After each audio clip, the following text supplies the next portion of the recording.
kes ennast siis valmis panema, aga nüüd Kalev. Otsitakse Usta suunas ja Usta ongi kaitseliini taha jäänud täitsa üksi. Usta läheb, Usta lööb ja posti ja sees ja vaadatakse kindlasti üle, aga kui see nüüd loeb, siis kui valus see on Harju Laagrile. Täpselt see, millest ma mõni minut tagasi rääkisin, et Kalevil on see relv olemas ikkagi kontrarünnakusse joosta ja kui suruseisu ei olnud, siis selle kontrarünnaku pealt see 3-1 siia lauale pannaksegi. Täiesti magab maha Harju Laagri kaitseliin selle mineku ja kui Daniel Usta selle nüüd nii hästi ajastas, no siis tõesti super töö.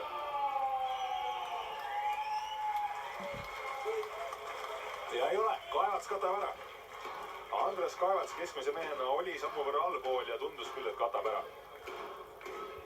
Ja ette posti oli täpselt, et posti põrkest see pall võrgus on ja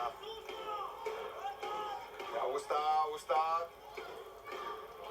kergitab oma väravate arvu. 8 peale siis jah, et see on väga korralik number. Läheb Karel Eelmele järgi.